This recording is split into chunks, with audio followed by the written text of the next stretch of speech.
Why not be Karaite? Karaites are Jews who consider themselves the remnant of the original Israelite faith, in that they intend to follow the Hebrew Bible alone, without the influence of an oral tradition, an oral law.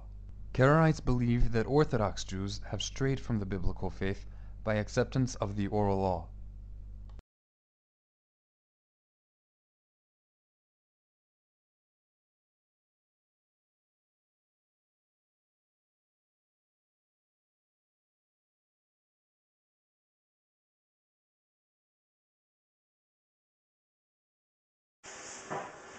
Shalom Aleichem. In this video, I'm going to explain why not to be a Karaite. In order to make good use of time, I must be very concise, and to do that, I will try to stick with reading to what appears on my computer screen. The first claim is based on Exodus chapter 24, verse 12. There it says that the Almighty called to Moses, saying, "Come up to me unto the mountain and be there, and I will give you the tablets of stone, the law, that is Torah, and the commandment, that is miSwa, which I have written." Karaites will point out no mention of the oral law appears, and it says, "I have written it." Alright, have you ever asked yourself, wait a minute, look at this verse. It says that he has written the law and the commandments? But when Moses came down from Mount Sinai, he only brought the 10 Commandments. And in addition to that, how could it be that the Almighty wrote the Torah and the Commandments? For we know that although Moses was under direct inspiration of the Almighty, it was Moses who wrote the Torah, the written Torah. And this was over an extended period of time. You can see this in the same chapter, Exodus 24 verse 4 and Deuteronomy 31 verse 24.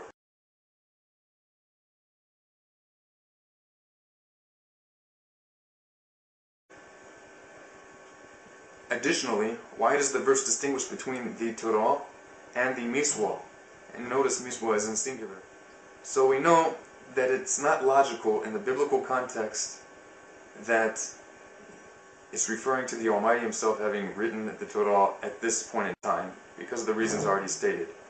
The Torah was written slowly over a period of time by Moses, and Moses did not bring down the Torah from Mount Sinai, but only the 10 Commandments. It is commonly known among Hebrew speakers that 10 Commandments is a mistranslation.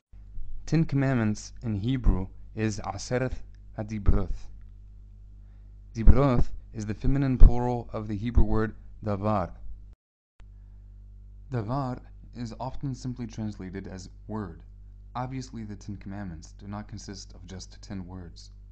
Davar means word in the sense of an idea, a matter, a topic, or concept. 10 Commandments could more accurately be translated as the 10 concepts, or 10 matters, or 10 topics. Just as the 10 Commandments, the 10 matters, are elaborated and clarified upon by the rest of the biblical commandments, despite being described as the 10 words, literally. So likewise, when it says that Moses wrote all the words, the var, of Torah, it only means that Moses wrote all the matters of the Torah, just as the var means matters in relation to the 10 Commandments. Use of the term davar when it says Moses wrote all the matters, davar, of Torah, does not mean that all the clarification of those matters were written, just as this is not implied in the case when the 10 Commandments are described with the word davar, despite having been written. Proof that davar refers to the matters of the commandments in these contexts, and not to the actual words themselves, is found in Deuteronomy chapter 29 verse 29.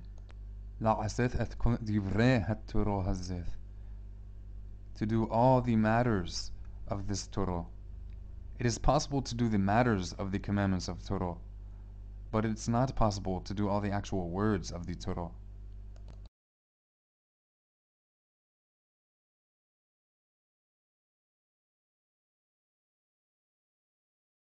So what does it mean? The word written is used throughout the Tanakh, including the Chumash, as an idiom for a matter having been established. You can find this in Exodus chapter 32, verse 32, Isaiah chapter 4, verse 3, Psalm 69, 28, 102, verse 18, 139, verse 16, etc.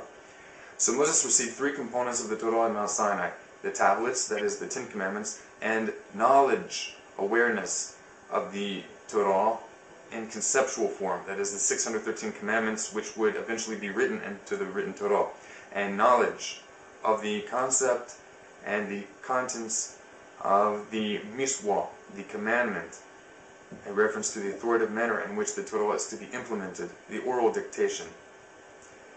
Thus we have, as it says in Ecclesiastes chapter 4, verse 12, a threefold cord, which is not easily torn apart.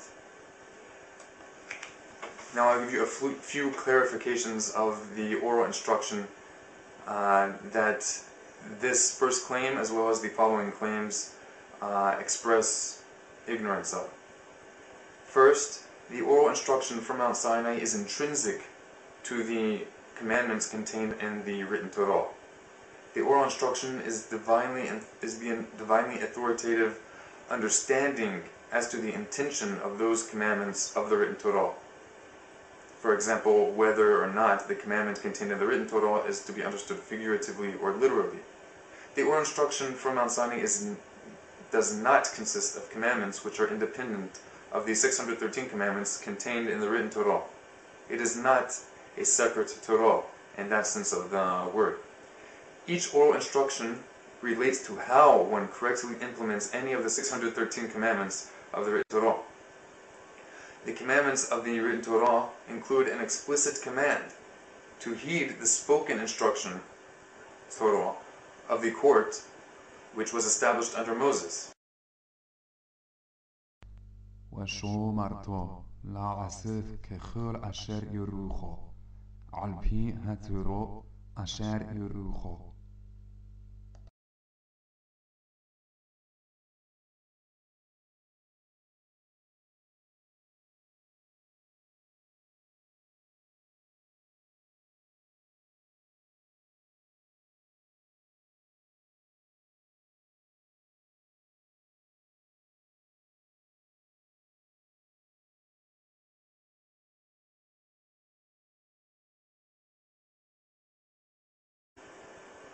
This appears in many verses, such as Exodus chapter 18, 13 through 26, Deuteronomy chapter 1, 12 through 18, and Deuteronomy chapter 17, verse 8 through 13.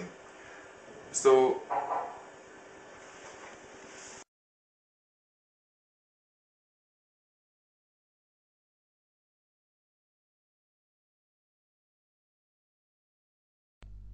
to ignore the spoken oral instruction, Torah, the oral Torah, of this court, referred to in Exodus chapter 18, verse 13 through 26, Deuteronomy chapter 1, verse 12 through 18, Deuteronomy chapter 17, verse 8 through 13, and in numerous other places, equates to violation of the written Torah.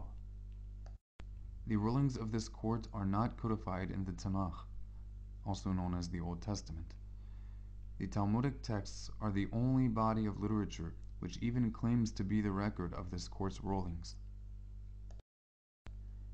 Terath adonoi tamimo, meshivath nofesh, عيذث adonoi naamono, mahkimath pathi.